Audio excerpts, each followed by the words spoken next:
pungo.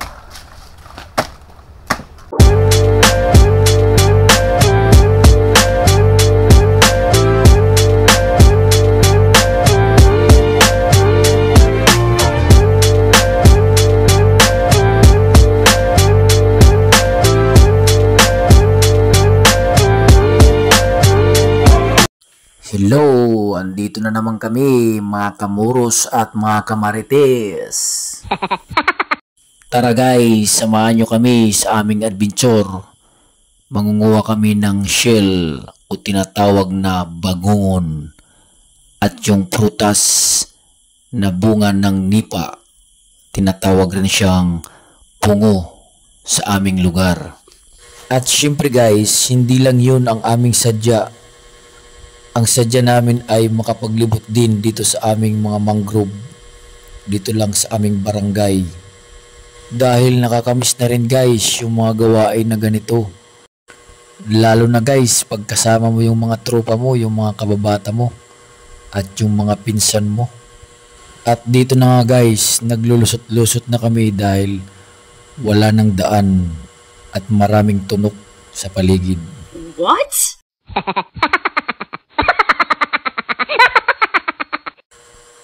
Makurit talaga pag ganito guys. Maraming tunok.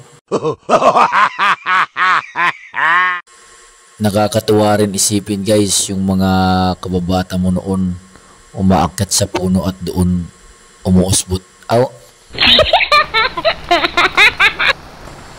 Nahirapan na rin kami guys kung saan kami dadaan dahil wala na talagang mga daan.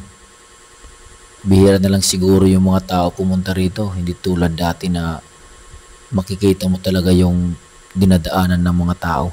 Ngayon wala na talaga. Buka to sa. Ano pakitag pakita. Tapo. Pidyo sa kataw. Ayan guys, sinubukan ko kung pwede na ito, kung silot na, kung tawagin sa amin yung malambot. At yung matigas ay lahing na.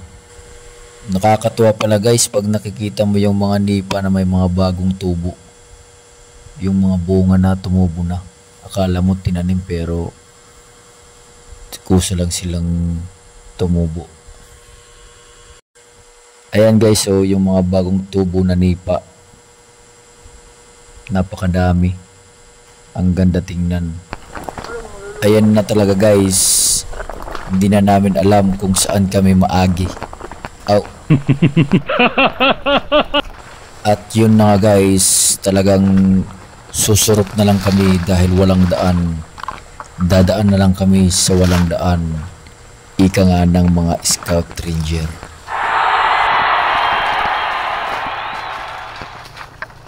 At syempre guys, kukuha na lang muna kami ng nipa para meron kaming pang snack. Balik tara gato, balik tara. Dire balik tara tin pagkuhan. Bigbas. Dire. Balik tara. Ano balik? Ayan tuloy Rodney, nagalit na si Machiti. Balik tarin kasi balik tara. Ang kulit, parang langaw, pabalik-balik. Ano? Pilipido ni tubig. Baldi. At ito na guys, natuntun rin namin yung sapa na susundan namin papunta sa pupuntahan namin.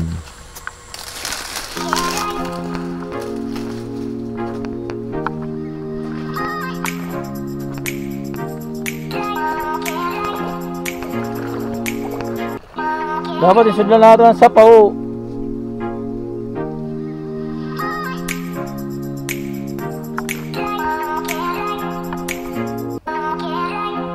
Ano kuha na din na pungot naman o.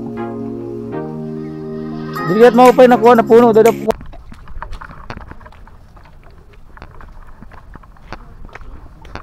Akradal na nga dilit bagungon.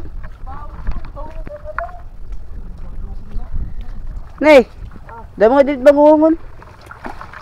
Mga dilit mga ugat ni. Nay. Nay, sa dilit pamulikan ni.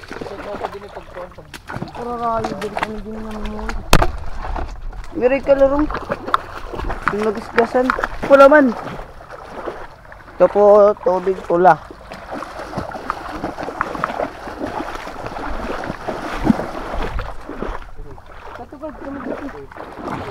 kinilaw, sige. Sa ginataang kinilaw. Suwara lang, tigbawa.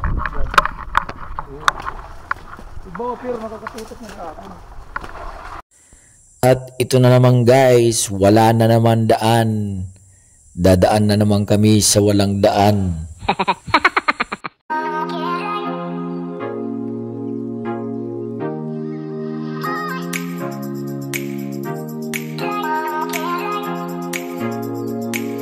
Puro. Mabalik kita? Di ka At ito na nga guys, nakita na namin yung puno na aming pagtatambayan. At nandito na nga kami guys sa puno na hinahanap namin. Dito kasi kami magtatambay at dito namin kakainin yung aming pungo na kinuha.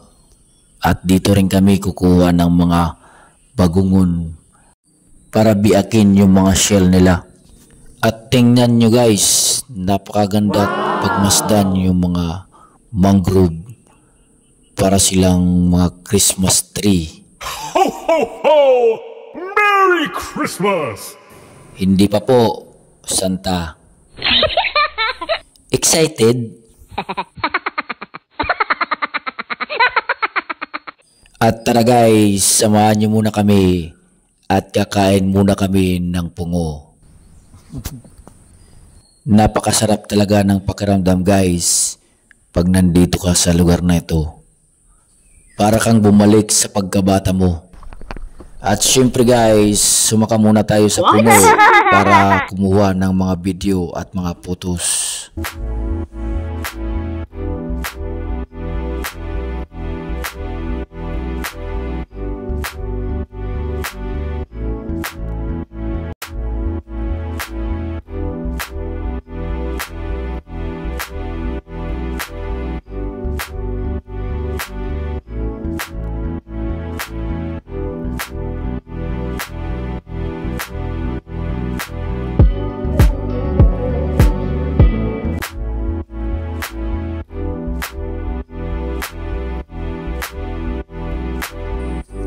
Wala na atang battery ang drone natin guys.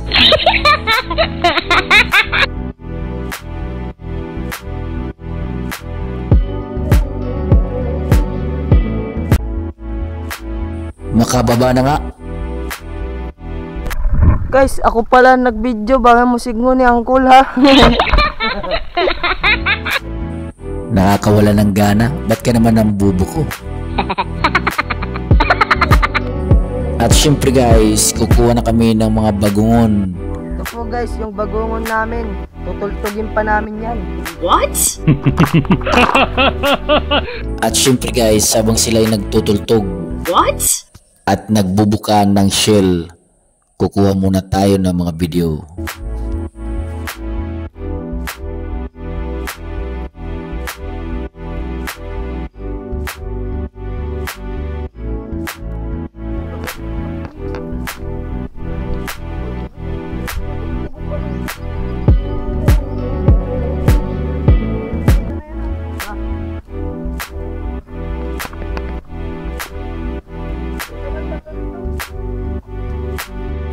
At syempre guys, dahil tapos na silang magbiak ng shell ng bagungon, ay uuwi na kami.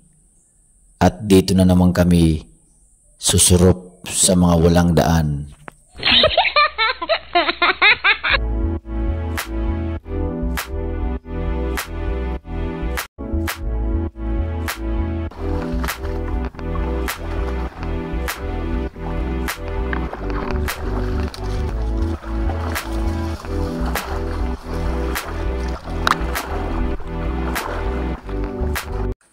At dito na guys, nawawara na kami.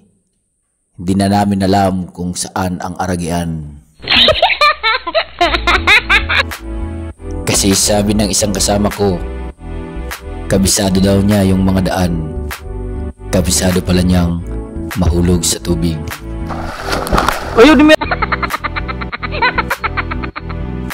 Mayroon pala dito guys, mga sapa talaga na malalim.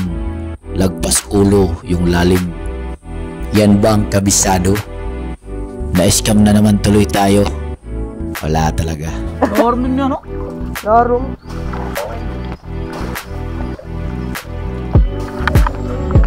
Seriously ba? Get out ka matiti nagahawan.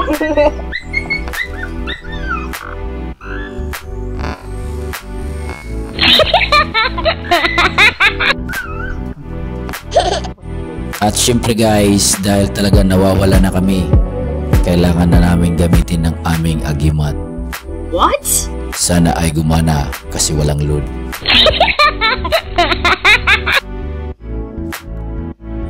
At buti na lang mga ka-adventure ay gumana ang aming agimat. At tuloy na rin ang aming kasabiran. Deber lang guys. Kung sino ang mahilig ng adventure talagang kahit nawawala na kayo at nahihirapan, masaya pa rin dahil ito ang gusto nyo. Ito ang hilig natin. Kaya shout out sa lahat ng mga adventurer. Mag-ingat po tayo at mabuhay po tayo. At dito mga ka-adventure, nahanap na namin yung daan na ginawa ng mga taga-DNR at mga nagtanim dito sa aming barangay. At shout out pala sa mga nagtanim ng mga mangrove na ito.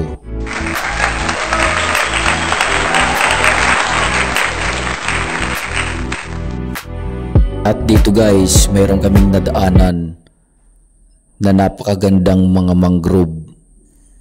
At ang sarap sa mata guys, para kang nasa paradise ng mga diwata. Wag lang yung diwatang nagbibinta ng Paris. Ay.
Mayroon palang unggoy na nakatago doon guys.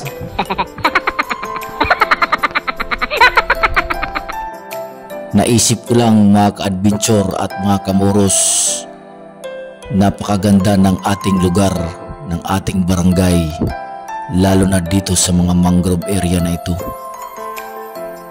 Maganda sigurong gawing tourist spot ito guys, at magkakaroon pa ng income ang ating mga kabarangay. Tingnan nyo guys at mga ka-adventure kung gaano kaganda ang area na ito. At yung hindi nakakaalam mga ka-adventure, marami po kaming mga unggoy na mga wild dito. Kaso nga lang hindi sila lumalapit dahil sa mga aso. Siguro pag nabigyan ng pansin nyo ng DNR at saka ng Tourismay, magiging tourist spot ito. At masisilayan nila yung mga wild na unggoy natin dito. At syempre guys, tama na ang marites. At umuwi na tayo, malapit na tayo sa Pasigay. At syempre guys, nakarating din kami sa aming paroroonan dahil sa aming agimat. At syempre guys, sa ulitin, bye bye!